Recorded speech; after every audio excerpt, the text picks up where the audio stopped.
Cookery சேனலை பார்த்து யார் வேணாலும் சமையல் பண்ணலாம். ஆனா சுவையான சமையல் பண்றது எப்படி? நான் இதயம் நல்லெண்ணெயில சமையல் பண்றேன். ஆஹா ஓஹோன்னு பாராட்டுறாங்க. நீங்களும் இதயம் நல்லெண்ணெயில சமையல் பண்ணுங்க, பாராட்ட வாங்குங்க.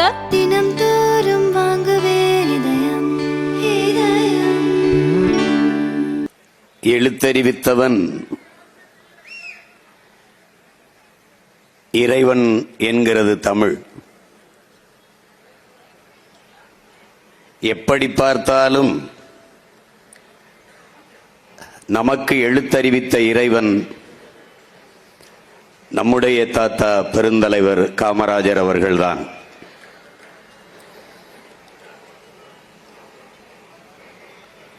அவரால் கல்வி அறிவு பெற்ற பிள்ளைகள்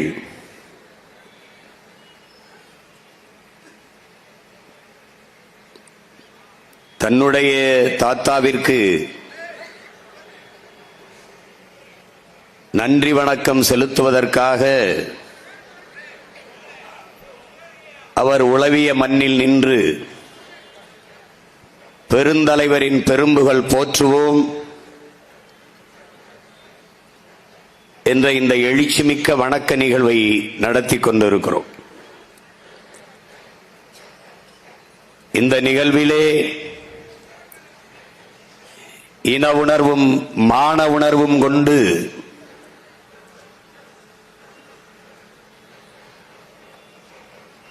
உணர்வு எழுச்சியோடு ஒன்று கூடி நிற்கிற என்னுடைய உயிரோடும் உணர்வோடும் கலந்து வாழுகின்ற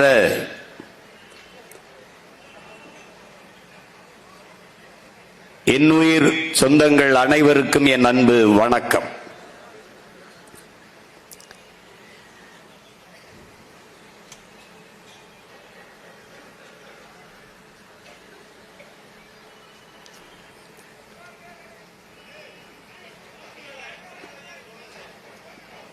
தொட்டனைத்தூறு மணற்கேணி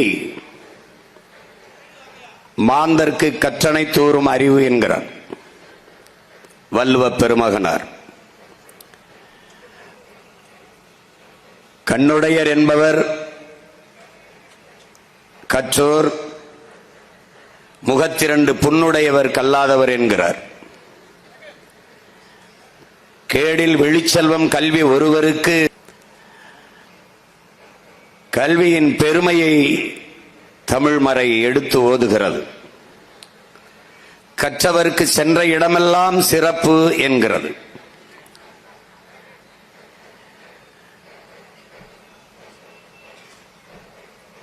எண்ணற்ற நமது முன்னவர்கள் கல்வியின் பெருமையை எடுத்து நமக்கு அறிவுறுத்திய போதிலும் முழுமையான கல்வி அறிவு பெற்ற மக்களாக நாம் மாறவில்லை.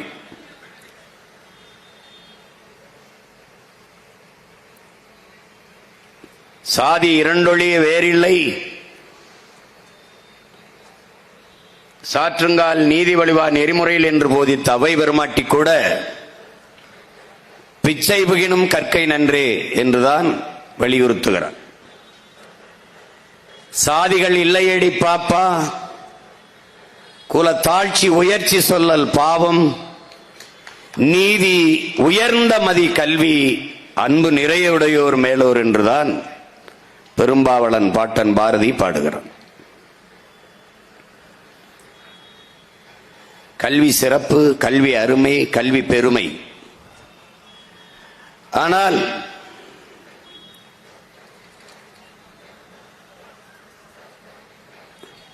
நம்முடைய தாத்தா பெருந்தலைவர் காமராஜ் அவர்கள் வருவதற்கு முன்பு நம் எல்லோருக்கும் கல்வி வந்து சேரவில்லை. கல்வி மறுக்கப்பட்ட சமூகத்தின் மக்களாக நாம் இருந்தோம்.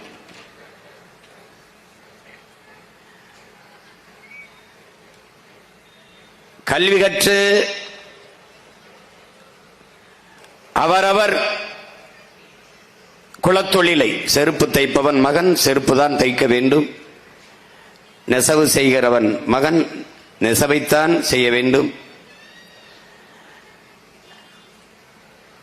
பண்டங்கள் பானை செய்பவர்கள் அதை பானைதான் செய்ய வேண்டும். இப்படிப்பட்ட முறைதான் இருந்தது. மாறி நாம் கல்வி கற்போமையானால், மாற்று பணிக்கு செல்வமையானால், அடுத்த பிறப்பில் அடுத்த ஜென்மத்தில் வாயாலே தின்று வாயாலே மலம் கழிக்கும் வௌவால் முகத்தை கொண்ட மைத்ராச ஜோதிகனாக பிறப்போம் என்றுதான் சாஸ்திரங்கள் சபித்தது. நீ அடுத்த ஜென்மத்தில் நாயாக பேயாக, இந்த ஜென்மத்தில் படித்து மனிதனாக என்று படிக்க வைத்தவன் நம்முடைய தாத்தன் காமராஜர் அவர்கள்.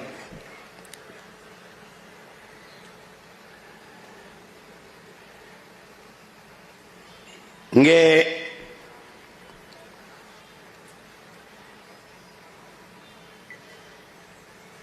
அன்றைக்கு முதல்வராக இருந்த முதறிஞர் ராஜாஜி அவர்கள் நிதி பற்றாக்குறை என்று சொல்லி 6000 பள்ளிக்கூடங்களை மூடிவிட்டார். நம்முடைய தாத்தா முதல்வர் பொறுப்பேற்ற பிறகு 6000 பள்ளிக்கூடங்களையும் திறந்த, அதற்கு மேலே பல ஆயிரக்கணக்கான பள்ளிக்கூடங்களை திறந்தார். இன்று நன்கு கற்ற கல்வி அறிஞர்கள், மேதைகள் எல்லாம் சொல்வது அருகமைவு பள்ளிகள்.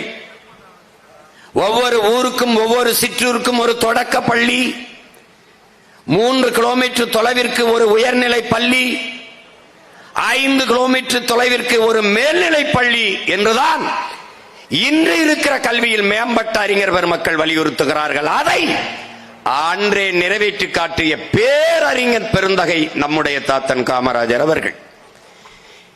எல்லா சிற்றூர்களிலும் ஒரு தொடக்க பள்ளியை நிறுவினார். அவர் நிறுவிய தொடக்க பள்ளியில் படித்த பிள்ளைகள் தான் இங்கு ஏராளமாக குடியிருக்கிறோம். ஆனால் இன்று அந்த பள்ளிகளை எல்லாம் மூடிய பெருமக்கள் இவர்கள். அவன் தெருவுக்கு தெரு பள்ளிக்கூடங்களை திறந்து படிக்க வைத்தான். திராவிடர்கள் வந்தார்கள், தெருவுக்கு தெரு மதுக்கடைகளை திறந்து நம்மை குடிக்க வைத்தார்கள். இங்கே காட்டினார்களே, அவன் எண்ணற்ற அணைகளை கட்டினான், ஒரு துணையும் கட்டவில்லை. இவர்கள் ஒரு அணையும் கட்டவில்லை, பல துணைகளை கட்டினார்கள், பல துணைகளை கட்டினார். எவ்வளவு தூரத்தில் இருக்கிறது பாருங்கள், அவருடைய சிந்தனை செயல்பாடும் இவர்களுடைய சிந்தனை செயல்பாடும். பள்ளிக்கூடம் திறந்தாயிட்டு படிக்க ஒரு பிள்ளைகளும் வரலை.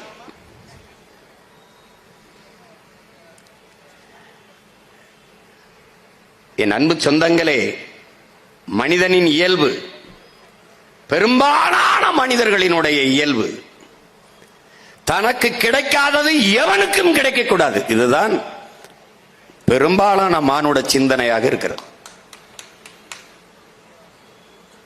எனக்கு 2 கண்ணும் போனாலும் பரவாயில்லை, என் எதிரிக்கு 1 கண்ணாவது போய்விடும்.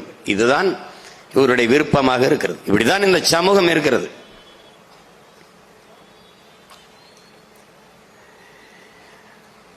ஆனால் ஒரு தலைவன் வந்தான், தனக்கு கிடைக்கவில்லை என்றாலும் பரவாயில்லை, தன் தேசத்தின் பிள்ளைகளுக்கு கிடைக்க வேண்டும் என்று நினைத்தான். தான் படிக்காத கல்வியை, தனக்கு கிடைக்காத கல்வியை தன் நாட்டு பிள்ளைகள் எல்லோருக்கும் கிடைக்க செய்ய வேண்டும் என்று நினைத்தான்.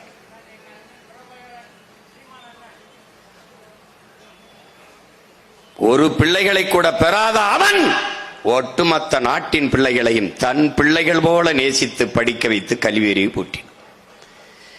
ஒரு நாட்டின் செல்வத்திலே ஆகப்பெரிய செல்வம் அறிவு செல்வம் தான். வளத்திலேயே சிறந்த வளம் அறிவு வளம் தான். அந்த அறிவு வளத்தை பெருக்கிய பெருந்தகை நம்முடைய தாத்தன் காமராஜர் அவர்கள்.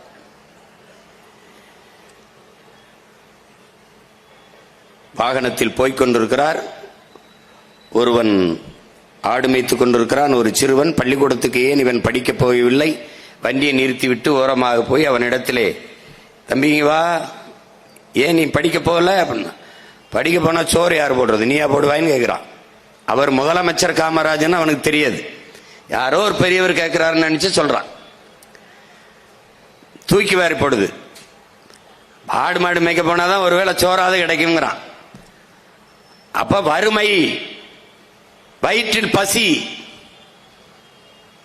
வயிற்று பசி இருக்கும்போது அறிவு பசியை தேடாது, வந்துடுறாரு.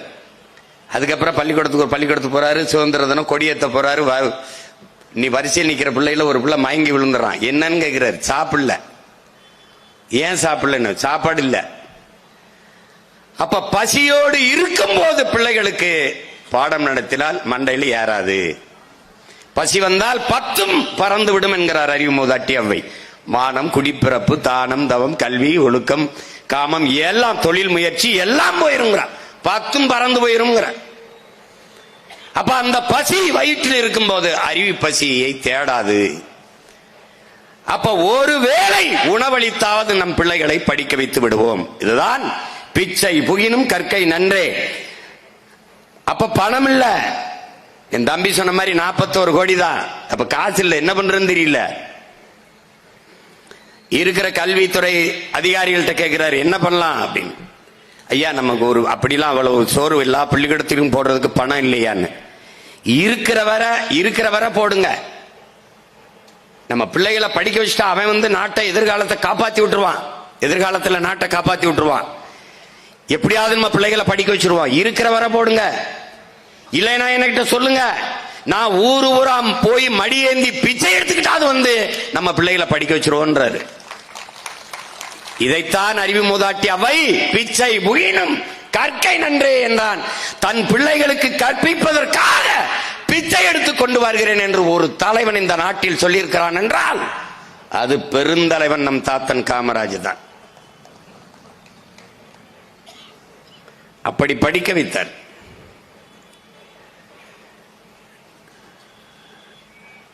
அப்போது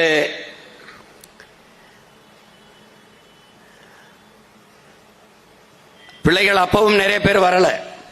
இது காரணம் என்ன? போட்டுக்கிற நல்ல துணிமணி இல்ல.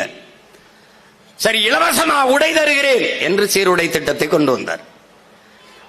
வகுப்பறையில் ஏழை பணக்காரன், உயர்ந்தவன் தாழ்ந்தவன் என்ற பாகுபாடு இருக்கக்கூடாது. மாணவ பிள்ளைகளை பிஞ்சு நெஞ்சுக்குள் ஏற்றதாழ்வு என்கிற அந்த நஞ்சு விதை விழுந்து விடக்கூடாது என்று ஒரு தலைவன் எண்ணினான். ஒரே மாதிரி சீருடை திட்டத்தை கொண்டு வந்தான். அதுக்கப்புறம் வரல. உடையும் கொடுத்தாச்சு, உணவும் கொடுத்தாச்சு, வரல. பெரும்பாலான பிள்ளைகள் வரல. காரணம், எழுதி படிக்க ஏடில்லை, சிலேடு இல்லை. அதையும் தருகிறேன் என்று இலவச நோட்டு புத்தகமும் கொடுத்து நம்ம எல்லாம் படிக்க வைத்து இன்றைக்கு ஆளாக்கி இருக்கிறான் என்றால் நம்முடைய தாத்தா காமராஜர் அவர்கள் தான். தமிழ் சமூகம் நன்றி ஒருவனுக்கு சொல்ல வேண்டும் என்றால் அவனுக்குத்தான். கல்விக்கு கடவுள் என்று கலைமகளை சரஸ்வதியை வழிபட்டுக் கொண்டிருக்கிறோம். ஆண் வடிவத்தில் நம்முடைய சரஸ்வதி நடந்து வந்து கொண்டிருப்பதை அறிவார்ந்த தமிழ் சமூக மக்கள் புரிந்து கொள்ள வேண்டும்.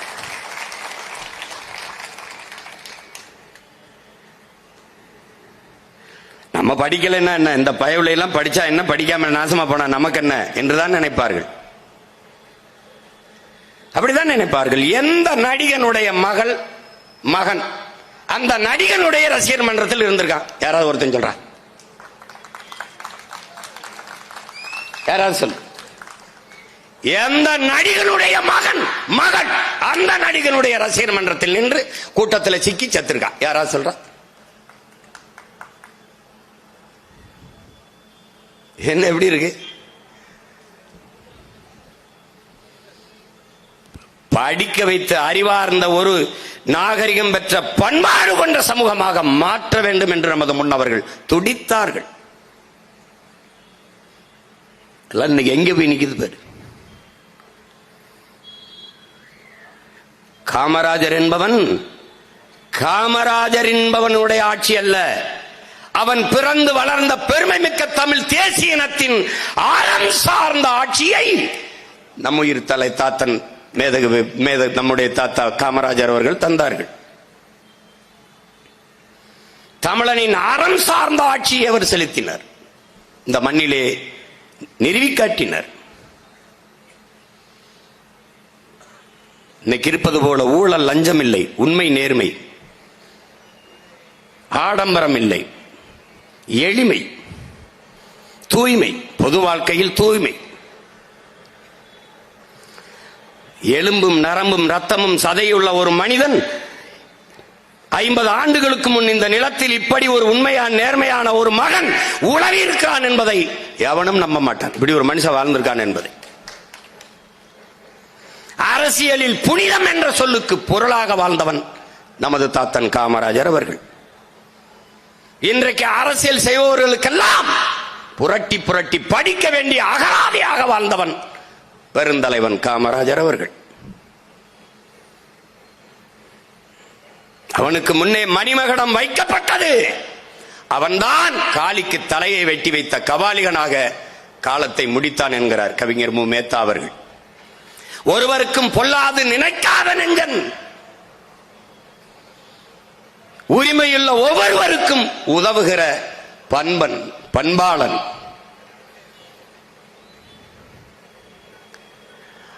அறுவருக்கும் வாதுகளில் அலையா சொல்லன், அமைதியாக பணியாற்றும் பண்புமிக்க தொண்டன்கிறது.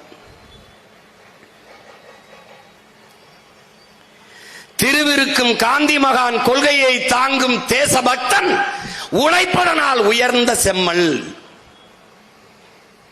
மறுவிருக்கும் ஆசைகளில் மனம் செல்லாமல் மனம் நாடாமல் வாழ்கிற முதலமைச்சர் காமராஜர் வாழ்கவே என்று நம்முடைய தாத்தா நாமக்கல் கவிஞர் ராமலிங்கம் பிள்ளை அவர்கள் பாடுகிறார்கள்.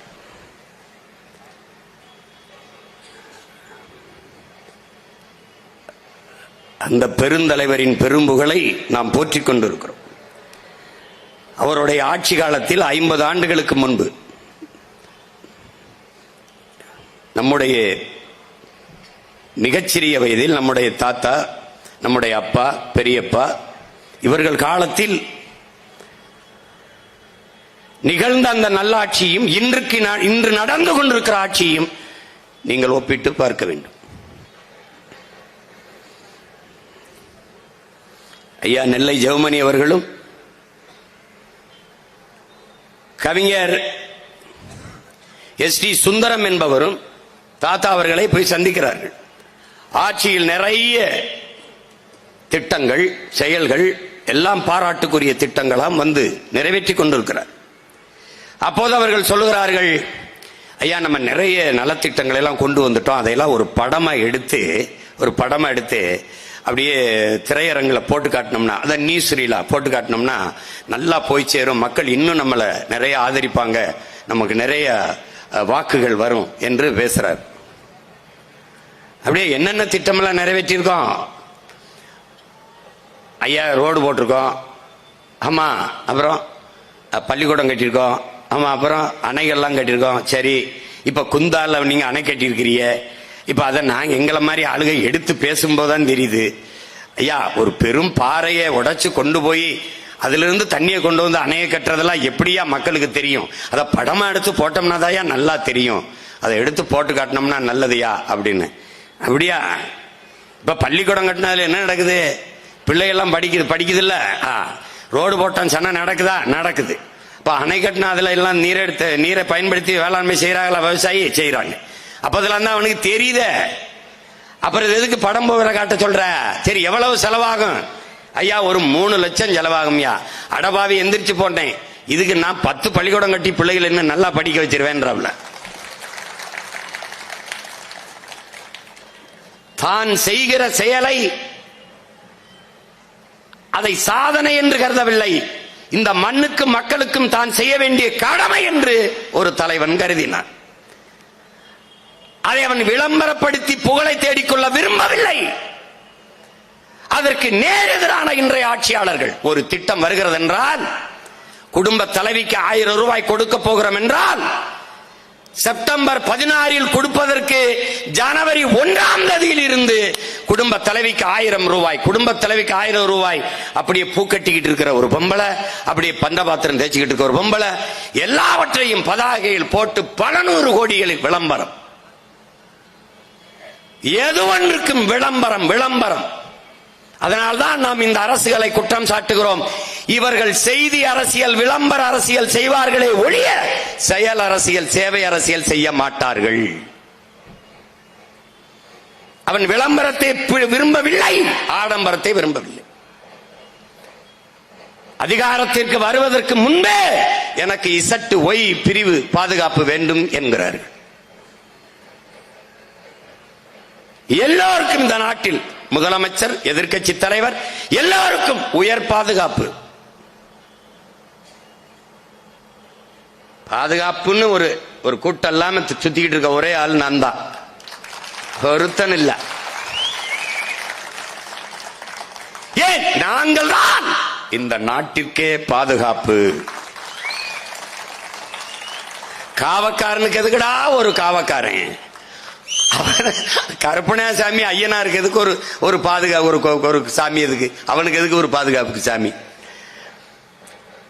முதலமைச்சர் ஆகி போய் கொண்டிருக்கிறார் தாத்தா வாகனத்திலே.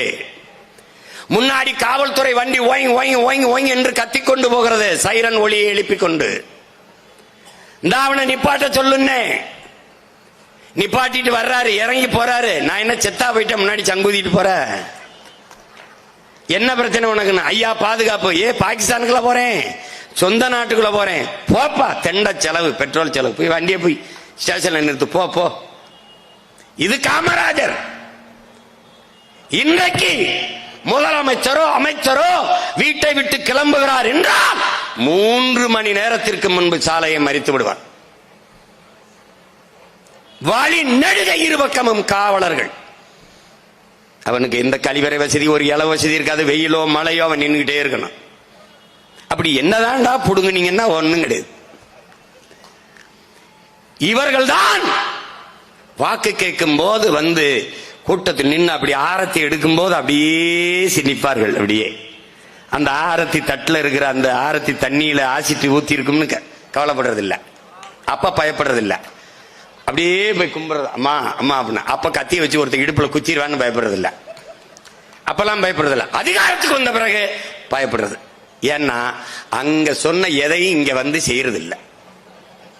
அதனால ஏதாவது பண்ணிடுவானோ, யாராவது பண்ணிடுவானோன்னு பயப்படுறது. ஆனால் அந்த தலைவன் வெற்று வாக்குறுதிகளை கொடுப்பதில்லை, கொடுத்த வாக்குறுதியை நிறைவேற்றாமல் போனதில்லை. அதனால அவனுக்கு பயம் இல்லை, அவன் பேர பிள்ளைகள் எங்களுக்கும் பயம் இல்லை. நாங்கள் அரசியல் செய்ய வந்தது அந்நியர்களுக்கு அல்ல, என் ஆத்தாளப்பன், என் மாமன் மச்சன், என் பிள்ளைகளுக்கு, எங்கள் சொந்தங்களுக்கு.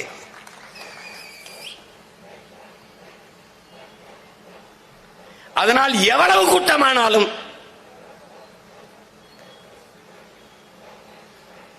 நீ பாரு, அக்டோபர் 30 நான் தெய்வ திருமகன் தாத்தா முத்துராமலிங்கத்திற்கு வணக்கம் செலுத்த வருவேன். காவலர்கள் குறுக்க மறிப்பாங்க. ஐயா எல்லாம் ஒழுங்கு பண்ணியாச்சு, ஐயா ஒழுங்கு பண்ணியாச்சு, சர சர சர சரன்னு போயிட்டு மாலையை போட்டு வணக்கம் செலுத்த வேண்டியதாயான்பாங்க. சரி போங்கம்மா. கொஞ்ச தூரம் போனவனா ஆளக்கான போயிடுவாங்க. நல்ல கூட்டம் எங்க இருக்கும், அன்னை என்னை விட்டு போயிடுவாங்க. சரி கூட்டத்துக்குள்ள உள்ள தள்ளி விட்டு போயிடுவாங்க. அப்புறம் கூட்டமும் நாங்களும் தான்.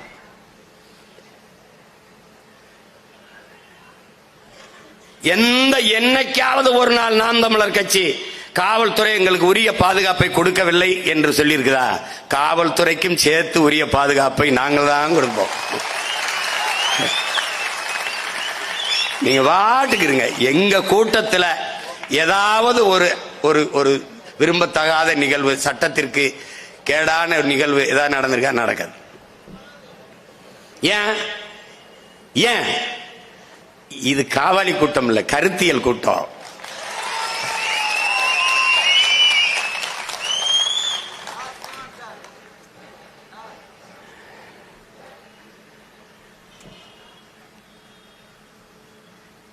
இவர்கள் 100 ரூபாய் கொடுத்து விட்டு 1000 ரூபாய்க்கு விளம்பரம் செய்து கொள்வார்கள்.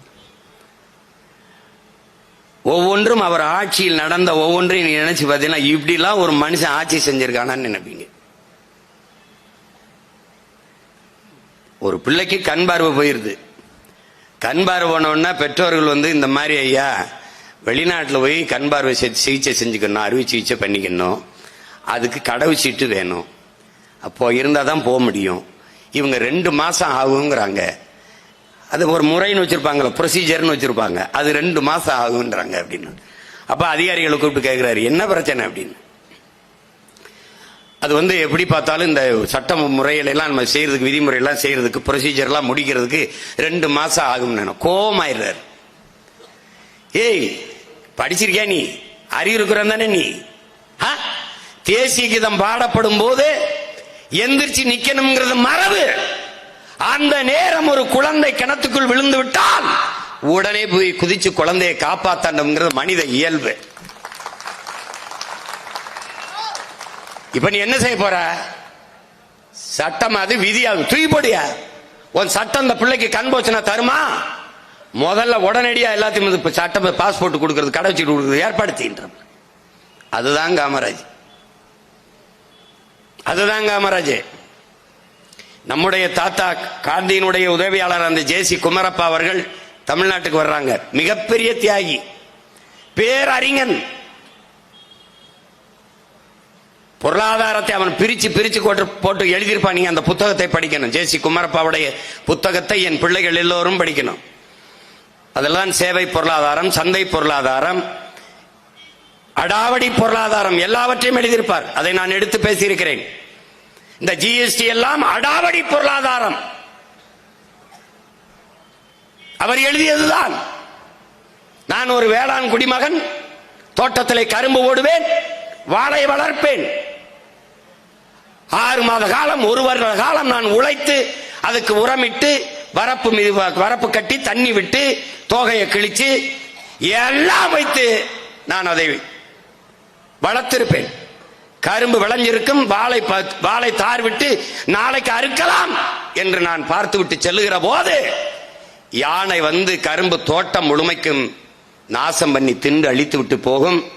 குரங்கு வாழைத்தாறு முழுக்க தின்னு நாசம் பண்ணி விட்டு போகும். யானை தின்னு நாசம் பண்ணி விட்டு போகும். இந்த குரங்கிற்கும் இந்த யானைக்கும் இந்த தோட்டத்தில் விளை வைத்த கரும்புக்கும் வாழைக்கும் ஏதாவது சம்பந்தம் இருக்கா? ஒரு துளி உழைப்பு அதனுடைய இருக்கா? இல்லை. ஆனால் பயனை மொத்தத்தையும் அது அனுபவித்துக் கொண்டு போகும். இதுதான் அடாவடி பொருளாதாரத்துக்கு எடுத்துக்காட்டு. அதுபோல கடை என்னது, முதலீடு என்னது, உழைப்பு என்னது, அதில் வர வேண்டிய லாபம், கிடைக்க வேண்டிய லாபம் எனக்கு வர வேண்டியது. ஆனால் 18 விழுக்காடு 20 விழுக்காடு வரி என்று எடுத்துக்கொண்டு போவது, இதுதான் அடாவடி பொருளாதாரம் என்று அன்றைக்கு எழுதியவன் நம்முடைய தாத்தன் ஜே.சி. குமரப்பா அவர்கள். அவர் இந்த தமிழ்நாட்டிற்கு வரும்போது தாத்தா முதலமைச்சர் பெரிய வரவேற்பு கொடுக்க வேண்டும் என்று விரும்புகிறார்.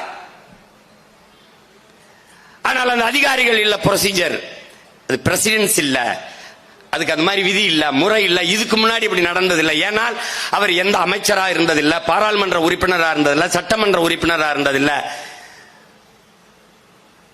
அதனால அவருக்கு கொடுக்க முடியாது என்று சொல்கிறார்கள். இவர் சொல்றாரு, அவன் அந்த பதவியெல்லாம் விட மேலானவன், விடுதலைக்காக போராடிய தியாகி. அவன் போராடியதால் தான் நீ அதிகாரியாக நின்று என் முன்னாடி பேசிக் கொண்டிருக்கிறாய் என்கிறார். அவன் உழைப்பினால் வந்த சுதந்திரத்தில் தான் நீ இன்றைக்கு இந்த பதவியில் நின்று என் முன்னாடி பேசிக் கொண்டிருக்கிறாய். அதனால் நீ சொன்ன இந்த பதவியில் இருப்பவனை விட அவன் மேலானவன் ஜே.சி. குமரப்பா. அவனுக்கு அரசு என்ன மரியாதை கொடுக்கணுமோ அதை கொடுக்கணும்ன்றப்ல.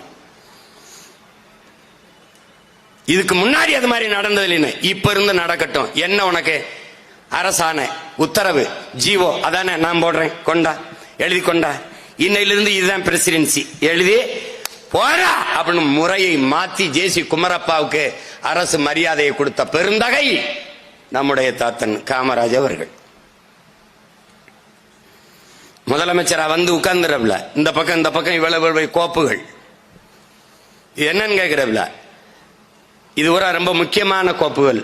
ஏன்னா 2 பிரிச்சு வச்சிருக்க, ஒன்னா வைக்க வேண்டியது என்னன்னு கேட்கிறப்பல. இல்ல இது ரொம்ப முக்கியமான கோப்புகள், உடனே கையெழுத்தணும். இது முக்கியம் இல்லாத, கொஞ்சம் முக்கியம் இல்லாத கோப்புகள். முதலமைச்சர் மேசைக்கு முக்கியம் இல்லாத கோப்புகள்லாம் வருதா, ஃபைல் எல்லாம் வருதான்னு கேட்கிறப்பல. இங்கே வைக்கப்பட்ட எல்லா ஃபைல்களும், எல்லா கோப்புகளும் முக்கியமானதுதான்.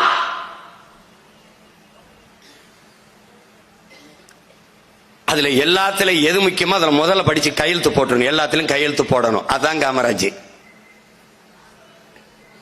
அவன் எப்படிப்பட்ட தலைவன் நினைக்கிறேன் நீ? மருத்துவ கல்லூரியில 100 இடம், 100 பேர் விண்ணப்பிச்சிருக்கான், 10 இடம் தான் இருக்குது. 10 இடம் தான் இருக்குது. முதல்வர் பரிந்துரைச்சா அந்த 10 இடம், அந்த 100 பேர் இதையும் எடுத்து பார்க்கிறார் சான்றிதழையும். வெளியில நிக்கிற எல்லா தலைவர்களும் பேசிக்கிறாங்க. காங்கிரஸ் கட்சிக்காரனுக்கு போட்டு விடுவாரு 10 பேர்ல, இல்லைன்னா சொந்த சாதிக்காரனுக்கு போட்டு விடுவாரு. அப்படிதான் வெளியில நினைச்சுக்கிட்டு இருக்காரு. எல்லாரும் நினைச்சு பேசிட்டு இருக்கான். போன உடனே டக்கு டக்குன்னு கையெழுத்து போட்டு 10 பேரை எழுதி கொடுத்துட்டு போயிடுறாப்ல. அங்க போய் பார்த்தா தெரியுது, என்னையா 100 பேர்ல ஒன்னையுமே பார்க்காம படக்குன்னு கையெழுத்து போட்டு வந்துட்டீங்களே அப்படின்னு புரட்டி பார்த்துக்கிட்டே வந்தேன்னே. 100 இதையும் பார்த்தேன், இந்த சர்டிபிகேட் எல்லாம். அதுல 10 பேரு 10 பிள்ளைகளோட இதுல அப்பன் கையெழுத்துக்கு பதிலா கைரேகை வச்சிருந்தான். 10 பேருதே கைரேகை இருந்துச்சு. படிப்பு போய் சேரலைன்னு அவன் வீடு, அவன் குடும்பத்துக்கு அந்த கைரேகை வச்ச குடும்பத்துல ஒருத்த வரட்டும்டா டாக்டர், அதனால போட்டா 10 பேருக்குன்னா. அதனாலதான் அவன் யாரு? பெருந்தலைவன். அதனாலதான் பெருந்தலைவன். முதலமைச்சராகி வந்துடுறாரு தாத்தா. அதுக்கு முன்னாடி யாரு?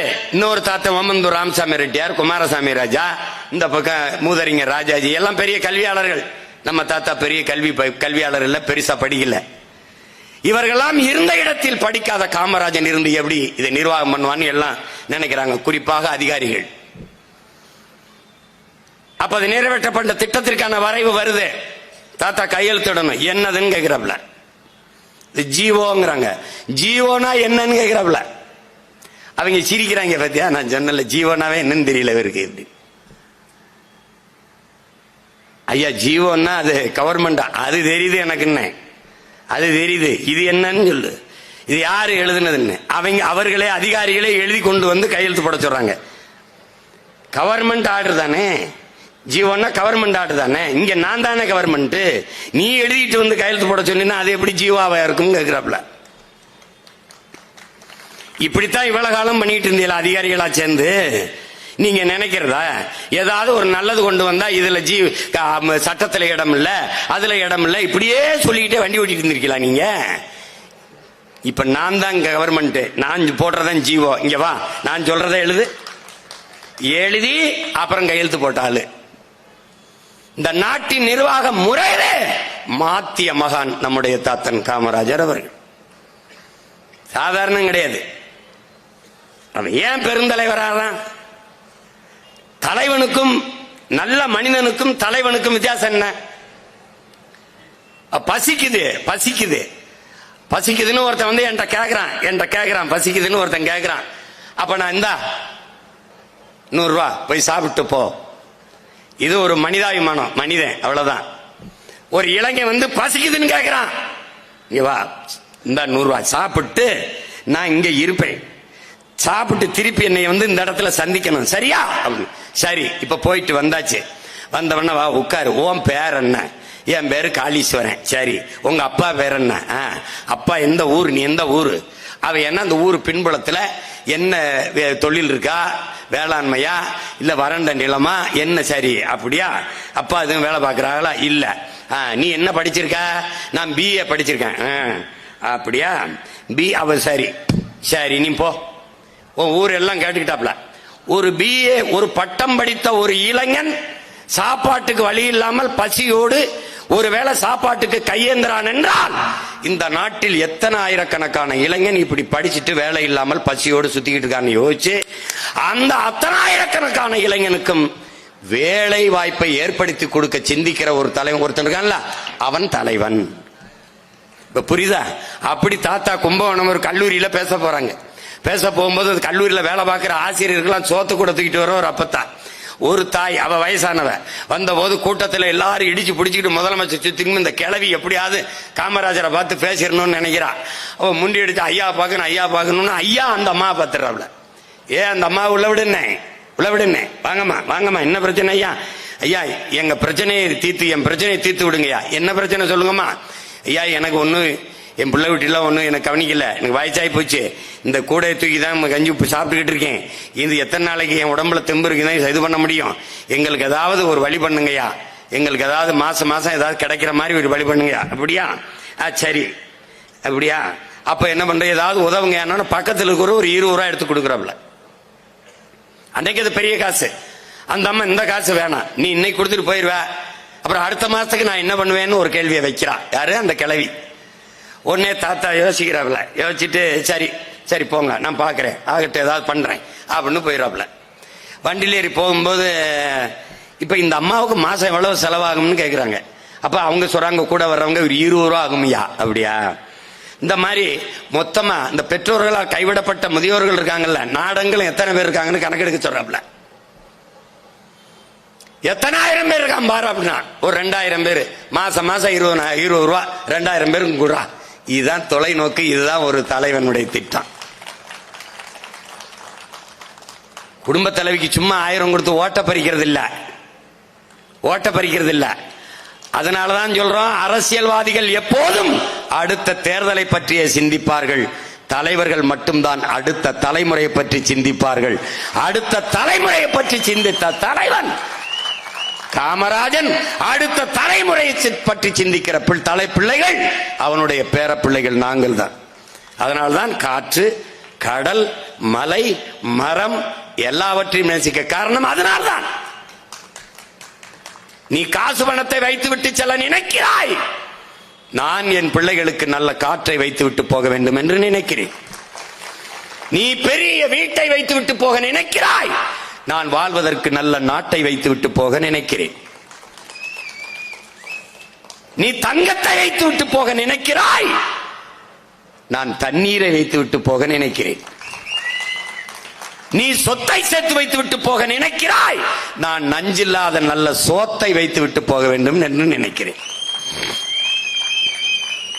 அந்த படத்தை பார்த்தியா? தாத்தன் சோறு ஊட்டினான், அவனுக்கு ஒரு பேரன் சோறு ஊட்டுகிறான். அந்த பேரன் இந்த பேரன் தான். போட்டியே அவனுக்கு எனக்கும் தான். ஒரு காலத்தில் அவன் தாத்தன், சீமானுடைய தாத்தன் காமராஜர் நல்லாட்சி கொடுத்தானா, அவன் பேரன் சீமான் நல்லாட்சி கொடுத்தானா. இதுதான் போட்டி. இவங்க ஆட்சி செய்ய கிடையாது. இவர்கள் செய்வது ஆட்சி அல்ல. அதை பேசி நம் நேரத்தையும் காலத்தையும் வீணடிக்க வேண்டிய தேவையும் இல்லை. திமுக ஒளிக அல்ல, அதிமுக ஒளிக அல்ல.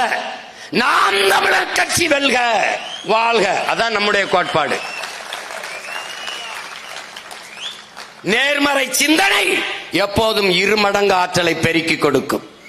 இந்தி ஒளிக அல்ல எங்கள் கோட்பாடு. தமிழ் வாழ்க, அதான் எங்கள் கோட்பாடு. எதிரி தோற்க வேண்டும் என்பதல்ல எங்கள் இலக்கு, நாங்கள் வெல்ல வேண்டும், அதுதான் எங்கள் இலக்கு.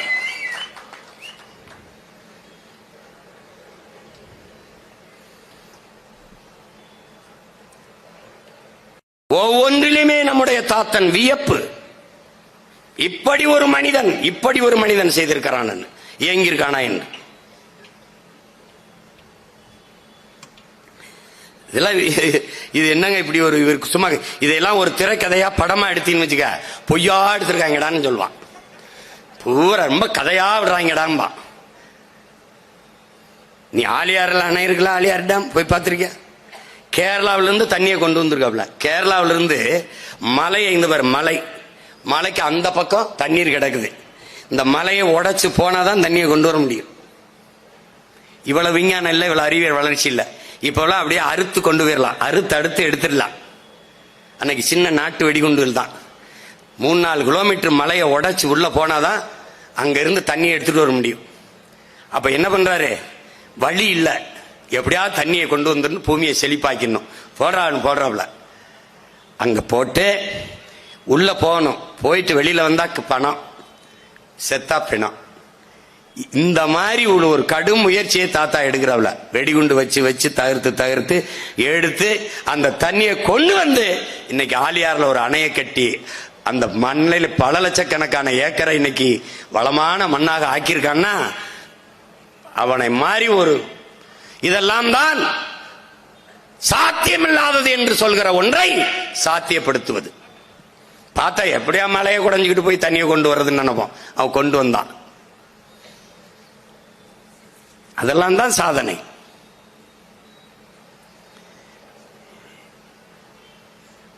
ஊட்டியில போய் படம் எடுத்துக்கிட்டு இருக்கேன். இதுவரை யாரும் போய் படம் எடுக்காத இடத்துக்கு கூட்டி போங்கிற ஓட்டுநர மலை உச்சியில கொண்டு போய் இங்க நிறுத்திருக்காப்ல. நின்று பேசிக்கும் போது இங்க வரைக்கும் ரோடு ஓட்டது யாருன்னு கேட்டேன். காமராஜர் தான். கலங்கி அழுதுட்டேன். அவன் பண்ண சாதனை யாரும் கிடையாது. இனியவளை கதை வசனம் எழுதுறதுக்கு வைகை அணையில வந்து உட்கார்ந்து இருந்தேன். அங்க காவலரா ஒரு ஐயா இருந்தாரு. அவர் சின்ன பிள்ளையா இருக்கும்போது அவங்க அப்பா அங்க இருந்திருக்காரு. தாத்தா அணைய கட்டிருக்காரு. அவரே நின்னு கட்டிருக்காப்ல. அந்த ஒரு மேஸ்திரி சித்தாலோட பேச அங்க பாரு பேசிருக்கா. ஏய் வாயடிக்காத வேலையை பாரு என்று ஒரு மேஸ்திரி போல நின்னு வேலையை பார்த்து அந்த அணையை கட்டிருக்காப்ல. அந்த அணைக்கு ஒதுக்கின பட்ஜெட் போக மீதி இருந்த பணத்தில் இன்னொரு இடத்தில் அணையை கட்டுவோம் என்று கட்ட தொடங்கினார். ஆட்சி முடிஞ்சிட்டது, அதோட நின்றுச்சு. அவரை மாறி ஒவ்வொன்னையும் பார்த்து பார்த்து இந்த மண்ணுக்கு மக்களுக்குமாக திட்டங்களை சட்டங்களை கொண்டு வந்த தலைவன் எவனுமே கிடையாது. இன்னைக்கு மாதிரியா ஓராண்டுக்கு ஐயா கருணாநிதி அவர்களுக்கு மட்டும் ஓராண்டுக்கு 100ஆண்டு விழா அவர் விழாவை கொண்டாடுகிறார். ஓராண்டுக்கு எவ்வளவு பொருள் செலவு, எவ்வளவு பொருள் செலவு. செத்து போகும்போது சட்டப்பையில 110 ரூபாயோட செத்து போன ஒரு தலைவன் 9 ஆண்டுகள் இந்த நாட்டை முதலமைச்சராக இருந்த ஆண்டு இருக்கிறான் என்று நீங்க நினைக்க முடியுமா? பாரு.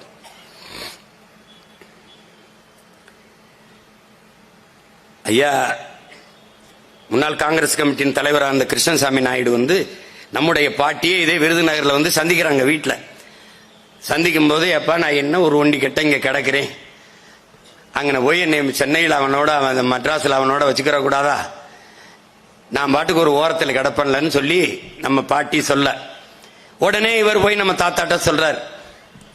அது சரிதான், அவளுக்கு இருக்கும்ல என் கூட இருக்குன்னு ஆசையில நானும் ஒரு கல்யாணம் காட்சி பண்ணிக்கல, அவ கூட இருக்குன்னு ஆசைப்படும் தான் ஆத்தா. ஆனா ஆத்தாவை கொண்டாந்து இங்க வச்சா எங்க அப்பத்தாவை பார்க்க வரேன்னு 2 பேர் வருவான், அத்தையை பார்க்க வரேன்னு 4 பேர் வருவான், இங்கேயே இருப்பான், இருந்துகிட்டு இங்க இருந்து போனை போடுவான், முதலமைச்சர் வீட்டில இருந்து பேசுறேன்பா, நிர்வாகத்தை கெடுத்து போடுவான்னு. இன்னைக்கு இருந்தா எவனே தெரியாது. ஐயா ஸ்டாலின் வந்து நான் உங்க அப்பா அப்படின்னு போற வரவன்லாம் தண்ணியை போட்டு மோட்டர் பைக்கில் போறவன்லாம் போலீஸ் பிடிச்சா இருங்க எங்க அப்பாவுக்கு பேசுறேன்றான். புரியுதுன்னு நினைக்கிறேன். அன்னைக்கு பாருங்க வீட்டில் இருந்து முதலமைச்சர் வீட்டில் இருந்து பேசுறேன்னு நிர்வாகத்தை சீர்கெடுத்து விடுவான் என்று அச்சப்பட்டிருக்க. அப்படியெல்லாம் ஒரு தலைவனை நீங்க பார்க்க முடியாது. ஒவ்வொன்றும் வியப்பா இருக்கும், எப்படா இவர் இப்படி யோசிச்சார் அப்படின்ட்டு.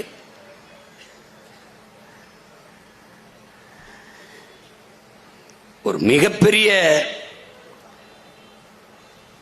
படிப்புங்கிறது நீங்க என்ன படிக்கல படிச்சவன் என்ன பண்ணா, படிச்சவன்லாம் என்ன பண்ணான் சொல்லு. படிப்பறிவையும் விட பட்டறிவே மேலானது என்பதை தன் வாழ்நாளில் நிரூபித்து காட்டிய பெருந்தகை நம்முடைய தாத்தன் காமராஜர் அவர்கள். கல்விக்கும் அறிவுக்கும் சம்பந்தமில்லை என்பதை தன் வாழ்நாளில் எல்லோருக்கும் உணர்த்தியவன் நம்முடைய தாத்தன் காமராஜர் அவர்கள். கல்விக்கு அறிவுக்கும் ஒன்றும் சம்பந்தம் இல்லை. நீ மதிப்பெண்ணை வைத்து மனித அறிவை மதிப்பிடுகிற கல்வி முறையில் இருக்கிறாய், அது அல்ல. கலப்பை கண்டுபிடித்தவன் விஞ்ஞானி, தூண்டி முள் கண்டுபிடித்தவன் அறிஞன், மண்வெட்டி கண்டுபிடித்தவன் விஞ்ஞானி, ஆடிப்பத்தம் தேடி விதை என்பவன் பட்டறிவாளன், அவன் படிப்பறிவாளன் இல்லை. அகல உழுவதை விட ஆழ உழுவது மேல் என்று போதித்தவன் பட்டறிவாளன், படிப்பறிவாளன் இல்லை. அதனால ஏதோ படிக்கல அவரு அப்படின்னு இல்லை. மானுடனை நேசிக்க அறிவு தேவை, கல்வி தேவையில்லை, கல்வி தேவையில்லைங்க. அதான் இங்க இருக்கிற சிக்கல். இவங்க எல்லாம் படிச்சு வந்தாண்டா அதிகமா ஊழல் லஞ்சம் கொலை கொள்ளை எல்லாம் செஞ்சு கேவலப்படுத்திருக்காங்க நாட்டை. படிச்சவன்லாம் பாரு எம்எஸ்சி எம்பிஏ படிச்சவன்லாம் டாஸ்மாக் கடையில சரக்கு ஊத்தி கொடுத்துக்கிட்டு இருக்காண்டா. ஏன்னா வேலை இல்லை, வேலை இல்லை. எத்தனை தொழிற்சாலைகளை கொண்டு வந்து எவ்வளவு பேருக்கு வேலை வாய்ப்பை பெருக்கி இருக்கிறார். அத்தனை தொழிற்சாலைகளையும் மூடினார்கள் இவர்கள். ஒரு சர்க்கரை ஆலை கூட இன்னைக்கு கிடையாது. நீங்கள் இந்த ஆவணப்படத்தில் பார்த்த எந்த தொழிற்சாலையும் இன்னைக்கு இல்லை, எல்லாத்தையும் மூடிட்டான்.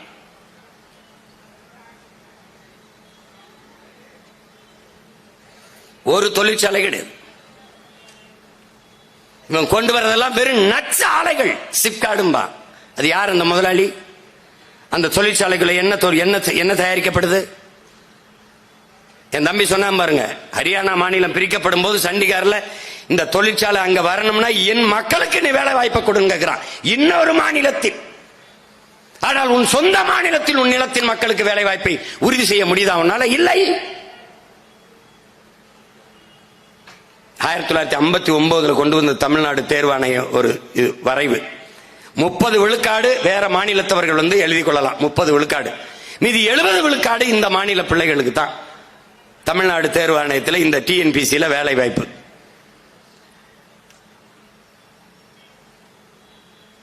அது 2017 வரைக்கும் அது இருக்குது.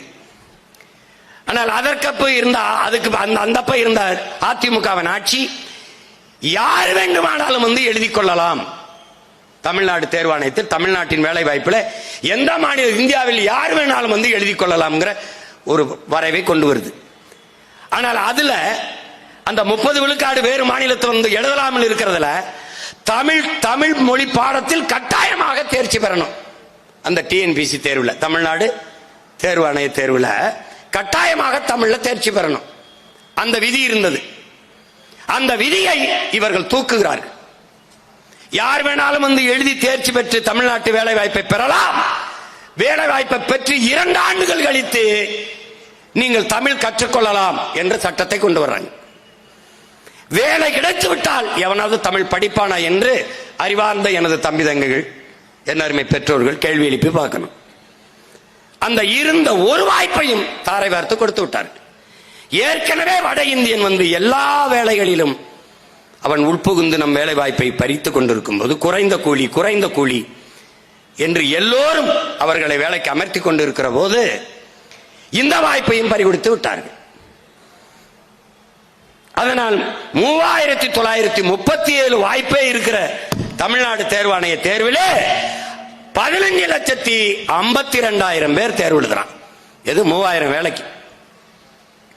அப்ப எவ்வளவு பேர் வேலை இல்லாம வெளியில் நிக்கிறான் பாரு.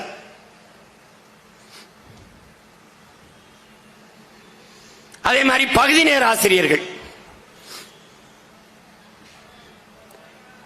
ஆசிரியர்கள் பணி நிரந்தரத்திற்காக காத்திருக்கிறார்கள். இன்றைக்கு பணி நிரந்தரம் செய்யப்பட்டவர்களுக்கு 10,000 20,000 தீபாவளிக்கு போனஸ். ஆனால் பகுதி நேர ஆசிரியர்களுக்கு ஒன்றும் இல்லை. அவருடைய வருத்தம் என்ன? பல ஆண்டுகளாக பகுதி நேரம் வேலை செய்கிறோம், சம வேலை, அப்ப சம ஊதியம், பணி நிரந்தரம் தா என்று போராடுகிறார்கள். ஆசிரியர்கள் வீதிக்கு வருகிறார்கள். இதெல்லாம் பார்க்க கூடாதுன்னா 50 வருஷத்துக்கு முன்னாடி செத்து போயிட்டாப்ல. ஆசிரியன் வீதிக்கு வர்றான். நம்மை பெற்ற தாய் தந்தையர் உயிர் கருவறையிலே 10 மாசம் தான் தாய் சுமக்கிறார். ஆனால் அறிவு கருவறையாக பள்ளி கல்லூரியிலே 15 ஆண்டுகள் 20 ஆண்டுகள் நம்முடைய ஆசிரியர் பெருமக்கள் நம்மளை அறிவு கருவறையிலே சுமக்கிறார்கள். பெற்றவர்கள் நமக்கு இந்த உலகத்தை காட்டுகிறார்கள். இது உலகம், இது சித்தப்பா, இது பெரியப்பா, இது தாத்தா மாமா என்று உறவை காட்டுகிறார்கள், உலகை காட்டுகிறார்கள். ஆனால் ஆசிரியர் பெருமக்கள் தான் உலகத்துக்கே நம்மை காட்டுகிறார்கள். இவன் சாக்ரட்டிஸ், இவன் அலெக்சாண்டர், இவன் அரிஸ்டாட்டில், இவன் புத்தன், இவன் பூலே என்று அவர்கள் தான் காட்டுகிறார்கள். இவன் மார்க்ஸ், இவன் லெனின், இவன் எங்கர்சால், இவன் அரிஸ்டாட்டில் என்று அவர்கள் தான் உலகத்துக்கு காட்டுகிறார்கள். இவன் சீமான் என்று இந்த உலகத்திற்கு காட்டியது எனக்கு அறிவு புகுட்ட எண்ணிய ஆசிரியர் பெருமக்கள் தான்.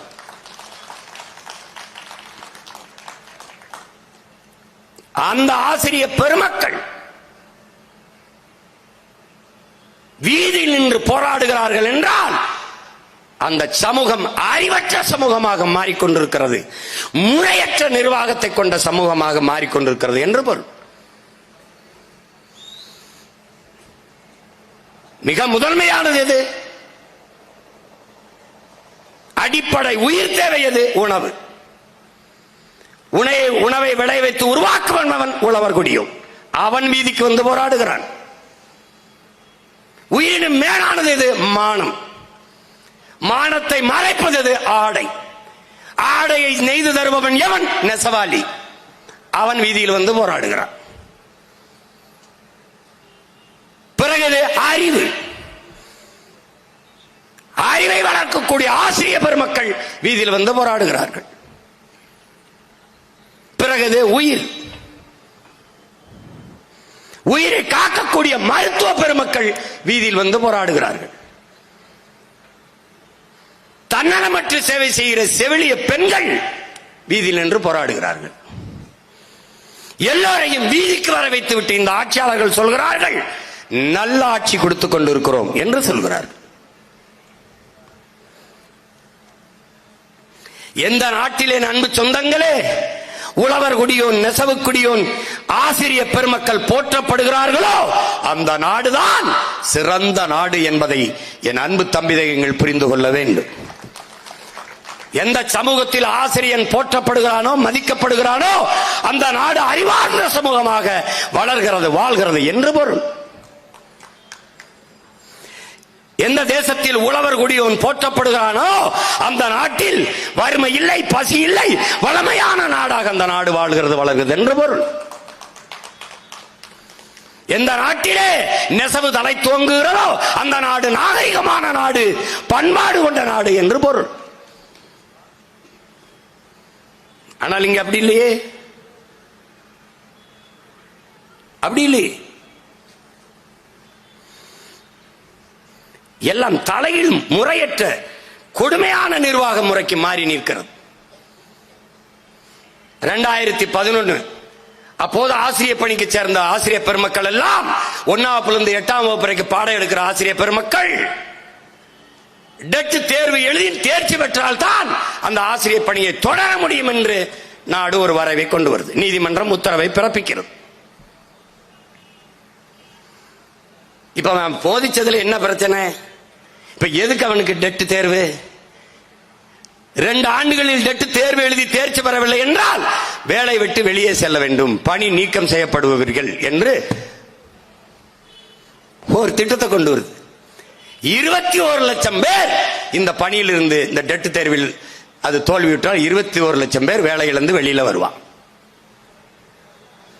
நீ பாரு, இப்ப நீட், உன்கிட்ட கேள்வி கேட்கிறேன் பாரு. இப்ப நீட்னு ஒரு தேர்வு, மருத்துவம் படிக்கிறதுக்கு நீட். இந்த நீட் தேர்வை நடத்துகிறவன் யார்? அமெரிக்கா சேர்ந்த ஒரு தனியார் நிறுவனம், ப்ரோ மெட்ரிக் என்கிற தனியார் நிறுவனம். எல்லாம் படித்த பிள்ளைகள் கவனிச்சுக்கிறேன்.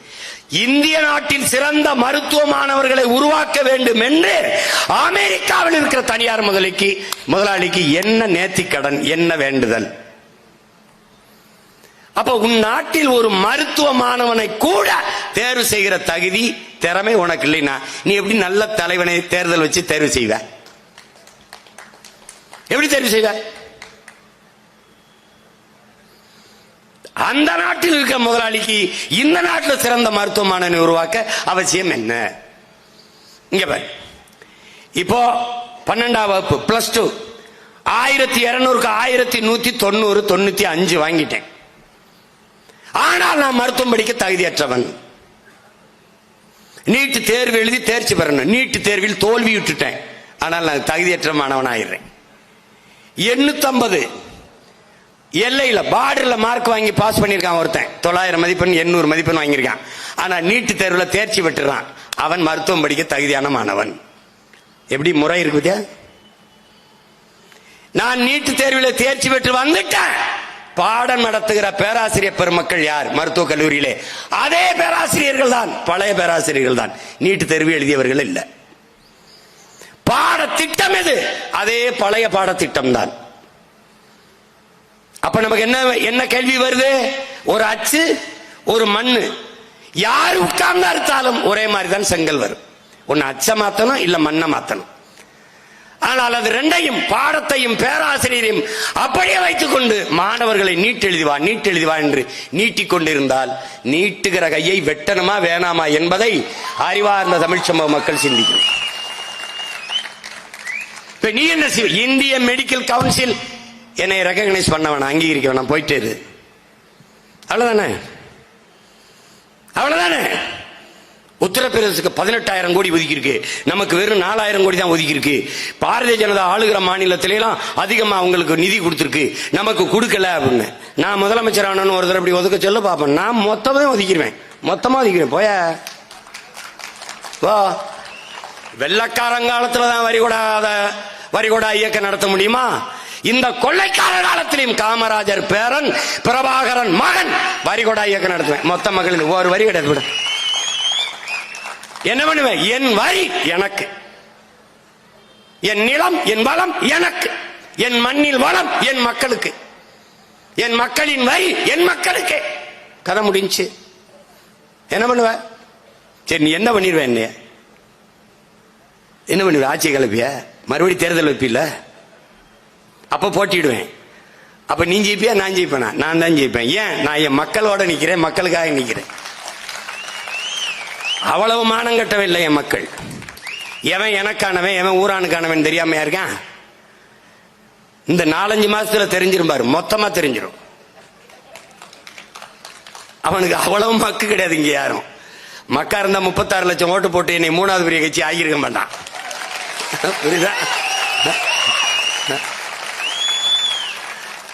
ஒரு அரசியல் கட்சி உட்கார வச்சு நாற்காலி போட்டு இவ்வளவு நேரம் பேசி ஆர்ப்பரிக்காம பேசுறதை கேட்டு உள்வாங்கி ஆர்ப்பரிச்சு கைதட்டுற ஒரு கூட்டத்தை காட்டுறா இந்த நாட்டுல. ஒண்ணு காட்டுறா,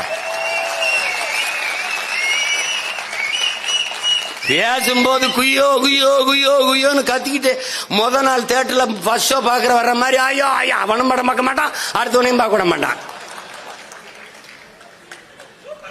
இந்த வீட்டுக்கு வந்து பார்த்தா என்ன படம் ஓடிச்சுன்னு தெரியாது, எது ஓடிச்சுன்னு தெரியாது.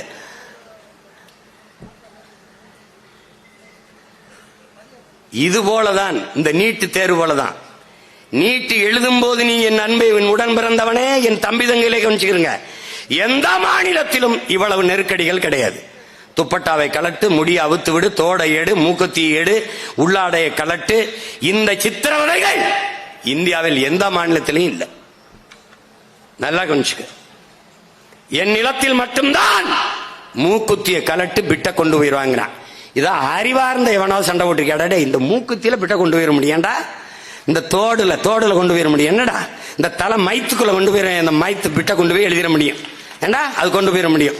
இந்த மூக்குத்திகளை பிட்ட கொண்டு போயிட முடியும் நம்ம சொல்லுகிறது இந்த நாடு. ஆனால் இவ்வளவு பெரிய ஓட்டு பெட்டிக்குள்ளே வாக்கு எந்திரத்துக்குள்ளே ஓட்டம் செய்ய முடியாது நம்பு என்று சொல்லுது. எங்களை எல்லாம் சும்பப்பை நினைச்சுட்டு சுத்திட்டு இருக்க. நீ என்ன இந்த ராகுல் காந்தி சகோதரர் 70 லட்சம் ஓட்டை ஏமாத்திட்டான், 60 லட்சம் ஓட்டை ஏமாத்திட்டான், நான் அப்படியே போராட்டம் பண்றாப்ல. ஏய், இந்த ஓட்டுப்படியை தூக்கி போடுறான்னு சொல்லுப்பா. இந்த பெட்டி இருக்கிற வரை இதை பண்ண முடியும். அது அருமை சகோதரர் ராகுல் காந்திக்கும் தெரியும், ஐயா மோடிக்கும் தெரியும், நாட்டை ஆளுகிற எல்லாருக்கும் தெரியும்.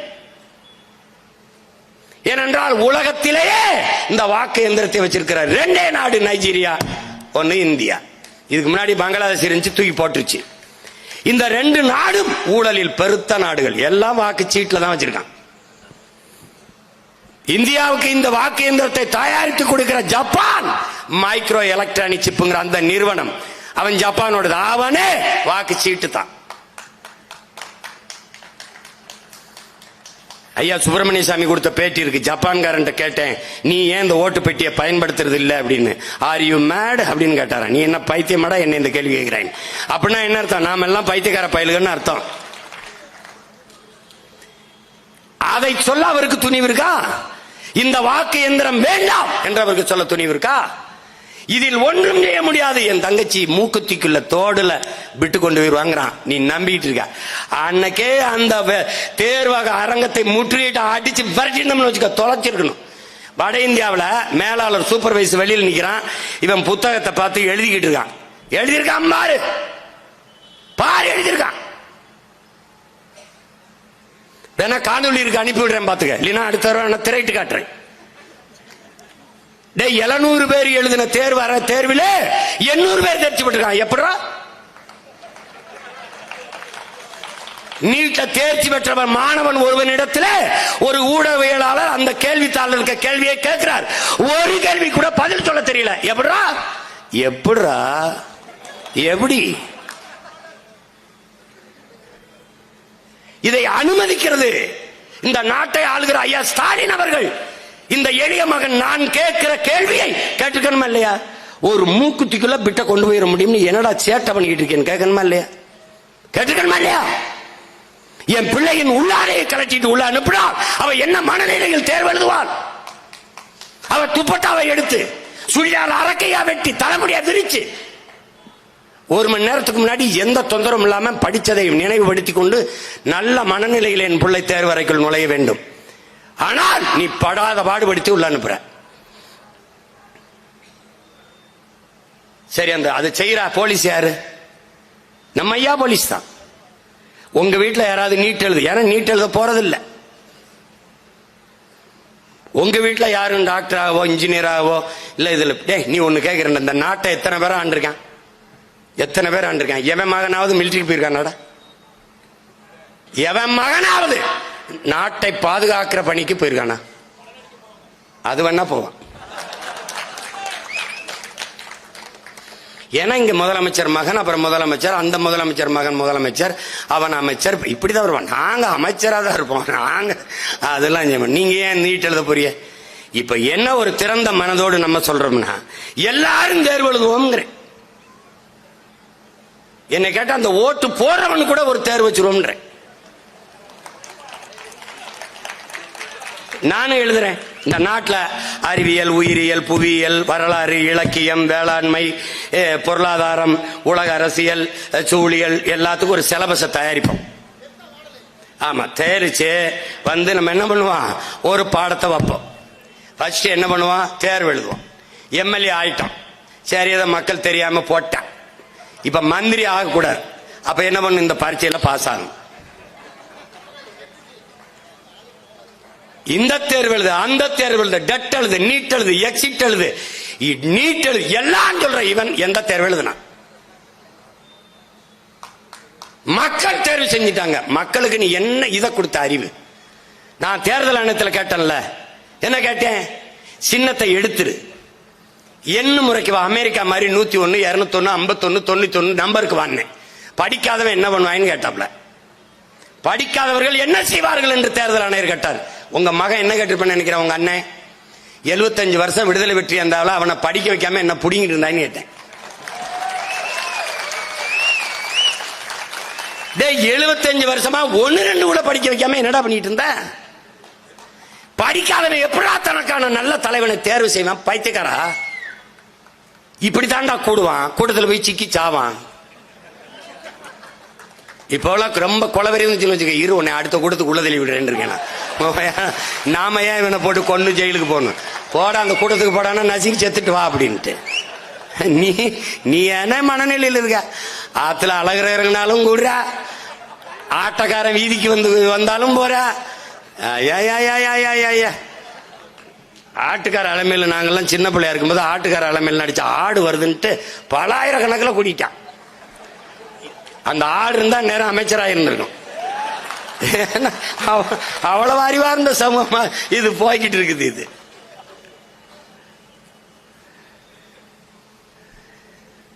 பெருந்தலைவர் என்பவன் ஒரு தனி மனிதன் அல்ல. ஒரு தலைவன் சரியாக இருந்தால் எல்லாம் சரியாக இருக்கும் என்பதற்கு சான்று நம்முடைய தாத்தா. அவருடைய அமைச்சரவையில் இருந்த எல்லாரும் நேர்மையானவர்களாக இருந்தார்கள். நம்முடைய தாத்தா கக்கன் அவர்களே எல்லா அவர் துறையில் இருந்த எல்லா அமைச்சர்களையும் 8 பேர் தான், 8 பேர் கொண்ட அமைச்சர்களை வைத்துக் கொண்டு இவ்வளவு பெரிய நிர்வாகத்தை பண்ணியிருக்கார். 9 ஆண்டுகளில் அவர் இந்த மண்ணுக்கு மக்களுக்குமான கொண்டு வந்த திட்டத்தை 50 ஆண்டுகள் மாறி மாறி ஆண்ட இவர்கள் செய்யல.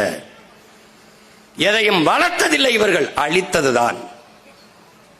அவர் ஆட்சியில யாரு வீடு கட்டலையா? சொல், வீடு கட்டலையா? ஆத்து மணலை மொத்தமா அள்ளி தின்னானா? அவர் ஆட்சியில யாரும் வீடு கட்டலையா? இப்படித்தான் மலையெல்லாம் மணலா நொறுக்கி வித்தானா? கல்லா நொறுக்கி கொண்டு வித்தானா? வித்தானா? சொல்லு. நம்மளை அடக்கி ஆண்டி நம் வளத்தை கொள்ளையடிக்க வந்தான். நம் வரியை சுரண்டி கொளுத்தான் வெள்ளையன். ஆனால் ஆரை, மலையை, காட்டை அப்படியே வைத்து விட்டு போனான். அந்த வெள்ளையனை விட கொடுமையானவர்கள் இந்த கொள்ளையர்கள். உன் மகன் இங்கே உன் உடன் பிறந்தான் இங்கே நிற்கிறது ஆட்சி மாற்றத்திற்கு அல்ல, ஆட்சி முறையை மாற்றுவதற்கு.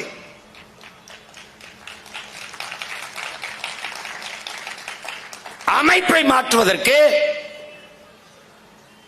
அடிப்படையை மாற்றுவதற்கு, அரசியலை மாற்றுவதற்கு. இதுவரை இந்த நிலத்தில் இருந்த அரசியலுக்கும் நமக்கும் 1000 கிலோமீட்டர் தூரம். அவர்கள் வேறு, நாம் வேறு. அவர்களுக்கு எல்லாம் பெரியார். திமுகவுக்கு, அதிமுகவுக்கு, இப்ப வந்திருக்கிற டிவிக்கு, அவர்களுக்கு எல்லாம் பெரியார். எங்களுக்கு எங்கள் இனத்தின் முன்னவர்கள் எல்லாரும் பெரியார். இவரும் பெரியார், இவரும் பெரியார். அங்க ஒரு தாடி வச்சிருக்காருல்ல, அவரும் பெரியார். எல்லாரும் பெரியார். எல்லை மீட்பு போரிலே போராடி வென்ற மாப்போசி சிலம்பு செல்வனும் பெரியார், மார்சல் நேசமணியும் பெரியார். கைரேக சட்டத்தை போராடி ஒழித்த எங்கள் தாத்தன் தெய்வ திருமகன் முத்துராமலிங்க தேவரும் பெரியார். உசிலம்பட்டியிலே கல்லூரி கட்டி படிக்க வைத்த எங்கள் தாத்தன் மூக்கையா தேவரும் பெரியார்.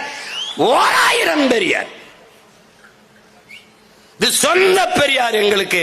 எங்கிருந்த வந்த பெரியார் உங்களுக்கு. ஊழலும் நஞ்சமும் உங்களுக்கு, உண்மையும் நேர்மையும் எங்களுக்கு.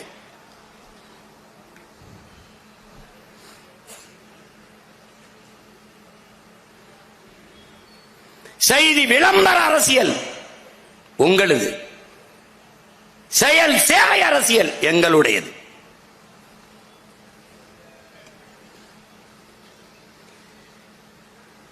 ரொம்ப தூரம் இருக்கு. உங்களுக்கு பெயர் அளவில் இருமொழி கொள்கை, ஆனால் நீங்க நடைமுறையில் வைத்திருப்பது மும்மொழி கொள்கை. ஆனால் எங்களுக்கு கொள்கை மொழி எங்கள் உயிர் மொழி, எங்கள் உயிர் தமிழ். ஒரே மொழி, கொள்கை மொழி தமிழ். எங்களின் பண்பாட்டு மொழி தமிழ், பயன்பாட்டு மொழி ஆங்கிலம், தொடர்பு மொழி ஆங்கிலம், அவ்வளவுதான். ஆனால் கொள்கை மொழி தமிழ். எங்களுக்கு மட்டுமல்ல, இந்த நிலத்திலே எந்த ஒரு மொழி வழி தேசியனத்திற்கும் கொள்கை மொழி அவன் தாய்மொழியாகத்தான் இருக்கணும். கெடுவாய்ப்பா வெள்ளை இனங்களை ஆண்டுட்டான், அதனால ஒரு தொடர்பு மொழியாக ஆங்கிலத்தை பயன்படுத்திக்கிறோம்.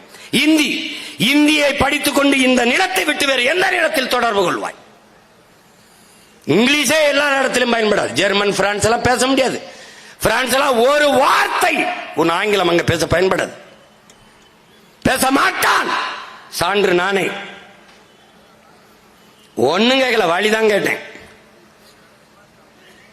ஐ டோன்ட் நோ, ஐ எம் பிரெஞ்சுன்னா. அதை இங்கிலீஷ்ல தான் சொன்னான், ஆனா பிரெஞ்சு சொல்ல மாட்டேன்ட்டான். வழி தெரிஞ்சாலும் சொல்ல மாட்டான். தந்தி தொலைக்காட்சியில என் தம்பி ஹரி இருக்கான், வேணா கட்டுப்பாரு.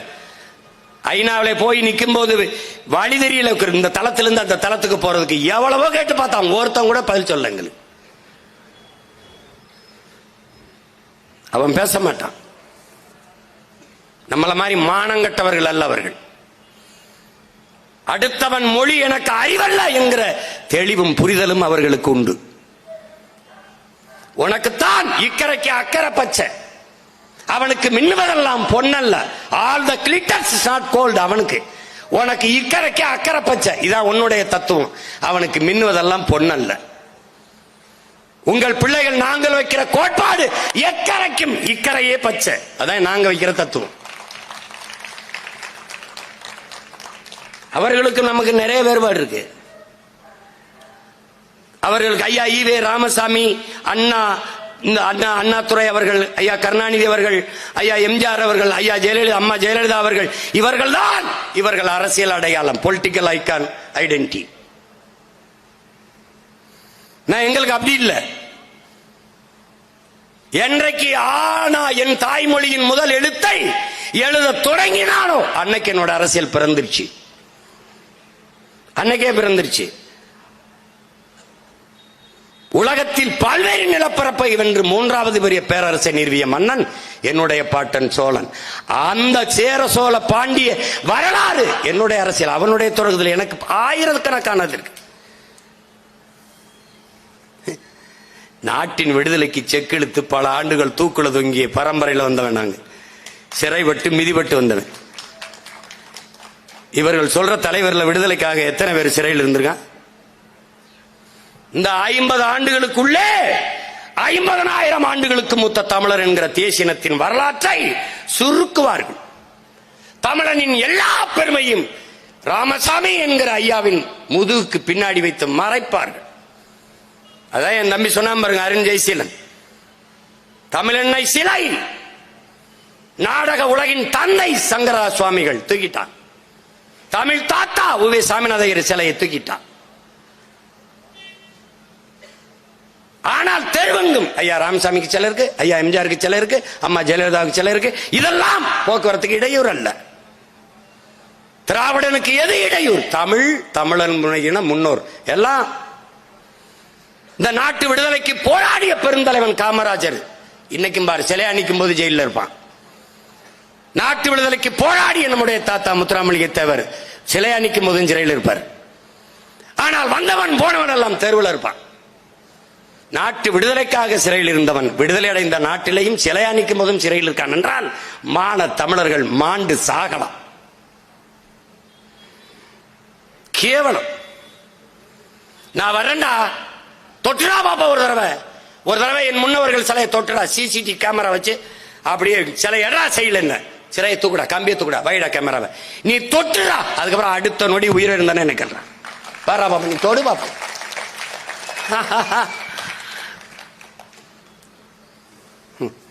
சாதின்னு சா அப்படின்னு சொல்றதுக்குள்ள சான்றுவேன். சாதி அது முடிக்க முடியாது. கவனமா இருந்து கொண்டது. இந்த கூட்டம் மாதிரி நினைச்சுக்கிட்டு இருக்காத நீ. என்ன கேட்பான், அது பெரிய கூட்டம். கூட்டம் அல்ல அரசியல், கொள்கைதான் அரசியல்.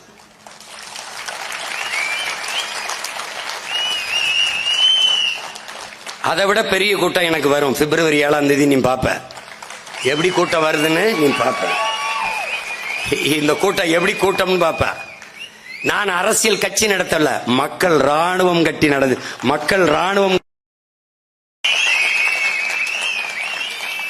என் மகள் ஒருத்தி பேசிட்டு போனா பாத்தியா, மாணவர் பாசறையில் இருக்க பிள்ளை, 10ஆம் கூட நம்பி சேரல. அவளுக்கே நீ பதில் சொல்ல முடியாது ஒருத்தனும். இதை விட சின்ன சின்ன பசங்கள்லாம் எனக்கு பேசி பேசி அனுப்பிக்கிட்டு இருக்கான்.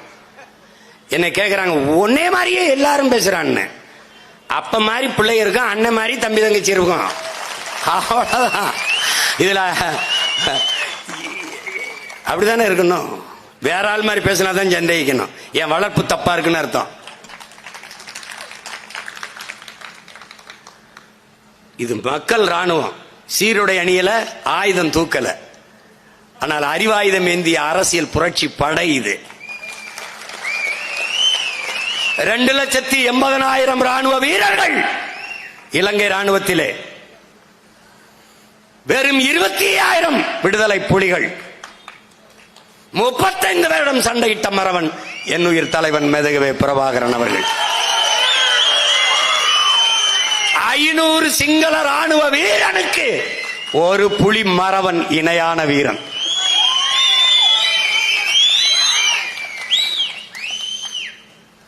ஒரே ஒரு என் அக்கால் அங்கையர் கன்னி, ஒரே ஒரு தங்கைதான். நள்ளிரவிலே 30 கிலோமீட்டர் ஒற்றை மகளாக கடலுக்குள் நீந்தி சென்று 13 மணி நேரங்கள் நீந்தி கடுங்குளிரிலே ஒற்றை மகளாக அச்சமின்றி மான மரத்தி வேலு நாச்சியாரின் பேத்தி நீஞ்சி சென்று ஒட்டுமொத்த இலங்கை கடற்படையும் கட்டுப்பாட்டுக்குள் இருந்த கப்பலை சரியாக அந்த நாள் முடிந்த அடுத்த நாள் தொடங்குகிற 12 மணிக்கு வெடிகுண்டு வச்சு தகர்த்த ஒரே மகன் படையை முடித்த.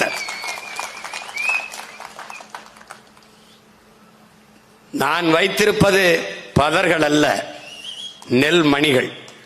ஒரு நெல்லை போட்டால் 1600 நெல்மணிகளாக விளைந்து வரும். அப்படித்தான் ஒற்றை மகன் 15 ஆண்டுகளாக விதைத்து 36 லட்சம் விதை நெல்களை அறுவடை செய்திருக்கிறேன். ஒருவன், ஒரு தமிழ் மகன், தமிழ் மகள் தன்னை போல் இன்னும் 3 பேர் 4 பேர்களை 3 விதைகளை உருவாக்கினால் 26 எங்களுது.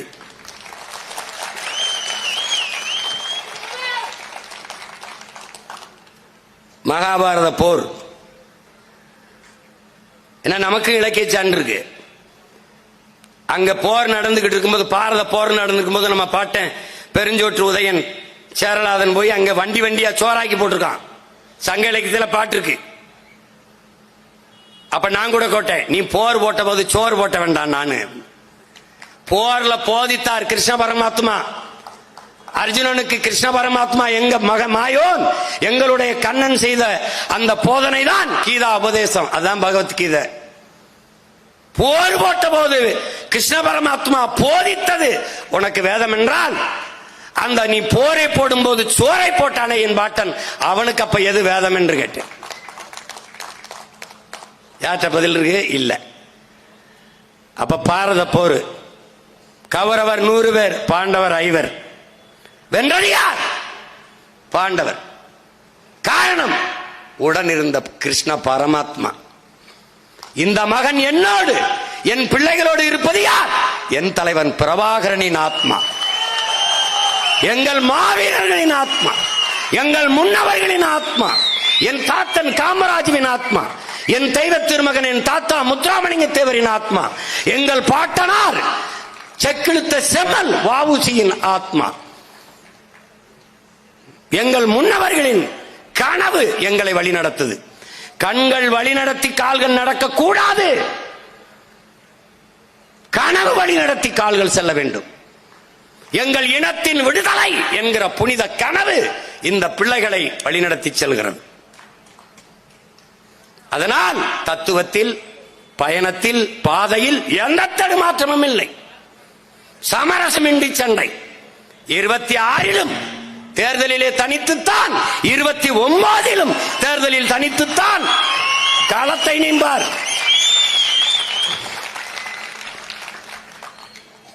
சத்தியம் தர்மமே வெல்லுமெனும் சான்றோர் சொல் பொய்யாமோங்கிறான் பாட்டன் பாரதி. எனக்கு தான் பாடுறான். கர்ம விளைவுகள் யாம் கண்டதெல்லாம் போதாதாங்கிறான். தர்மம் வெல்லுமிடாங்கிறான். உண்மை உறங்கும் ஆனால் செத்துவிடாது. ஒரு நாள் இந்த மக்கள், இந்த இனத்தின் தலை சிறந்த மகன் இவன் கையிலே நாடு இருந்தால்தான் நிம்மதியாக மக்கள் வாழ முடியும் என்கிற நிலைக்கு விரைவிலே வருவார்கள்.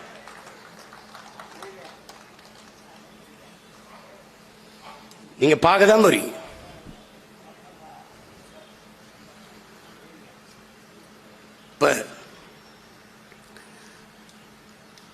தாத்தாவின் புகழை போற்றுவது அது நமக்கு பெருமைக்குரியது, நமது பிறவி கடமை. அவர் தந்த அறிவு ஞானம். அறிவுக்கும் ஞானத்துக்கு என்ன வித்தியாசம்? அறிவது அறிவு. அறிந்ததை எந்த இடத்தில் எந்த நேரத்தில் எடுத்து பேச வேண்டும் என்று உணர்த்துவது ஞானம். அப்ப அறிவு வேற, ஞானம் வேற. அந்த ஞானத்தில் தான் உங்கள் பிள்ளைகள் தடையின்றி துண்டு சீட்டு பெரிய சீட்டு எதுவும் இல்லாமல் இவ்வளவு நேரம் பேசிக் கொண்டிருக்கோம்னா அந்த அறிவுல தான்.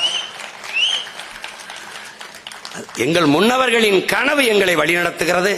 எங்களுக்கு கையளிக்கப்பட்ட கடமை எங்களை பின்னிருந்து தள்ளுது. ஓடு ஓடு உறங்காதே என்று அதிலே ஓடிக்கொண்டிருக்கிறோம். மகத்தான நம்முடைய தாத்தன் பெருந்தலைவன் காமராஜர் என்கிற அந்த கர்ம வீரனின் புகழை போற்றுகிற இந்த நாளில் நாம் எல்லோரும் ஏற்க வேண்டிய உறுதி, அந்த புனித தலைவனின் பாதையில் நடந்து ஒரு தூய நல்ல ஆட்சியை இந்த நிலத்திலே நிறுவி அவனுடைய பேருக்கும் புகழுக்கும் எந்த களங்கமும் இல்லாது சிறந்த ஆட்சியை அவன் பிள்ளைகள் நாம் கொடுப்போம் என்கிற உறுதியை இந்நாளில் ஏற்போம். நம்முடைய தாத்தன் பெருமைக்குரிய பெருந்தலைவர். இந்த திராவிடர்கள் நம் தாத்தாவுக்கு இருக்கிற புகழை சிதைக்க வேண்டும், சிறுமைப்படுத்த வேண்டும் என்பதற்காக ஐயா கருணாநிதி அவர்கள் பஞ்சாயத்து போர்ட் பிரசிடென்ட் ஊராட்சி தலைவருக்கெல்லாம் பெருந்தலைவர் என்ற பட்டத்தை வைத்தார். அவர் மட்டும்தான் பெருந்தலைவரா? ஊராட்சி மன்ற தலைவரெல்லாம் பெருந்தலைவர் என்ற பட்டத்தை கொடுத்து நம் தாத்தாவின் புகழுக்கு சிறுமைப்படுத்தினார். நீ எத்தனை பெருந்தலைவர் பட்டம் கொடுத்தாலும் ஒரே ஒருவன் தான் தமிழ் பேரினத்தின் பெருந்தலைவன், அது எங்கள் தாத்தன் காமராஜ் தான். அவன் கற்பித்த கல்வி இந்த தமிழ் சமூகத்தின் மேம்பாட்டிற்கு, உயர்விற்கு பயன்படுத்த வேண்டும் என்று அறிவார்ந்த தமிழ் சமூகத்திலே ஒரு கோரிக்கை வைக்கிறேன். வருங்காலங்களில் ஆழ சிந்தித்து, தெரிந்து, அறிந்து, தெளிந்து நீங்கள் வாக்கு செலுத்த வேண்டும். இந்த நாட்டிற்கு எந்த ஒரு தலைமை சரியானது என்று எங்களை தேர்வு செய்யுங்கள் என்று சொல்லவில்லை.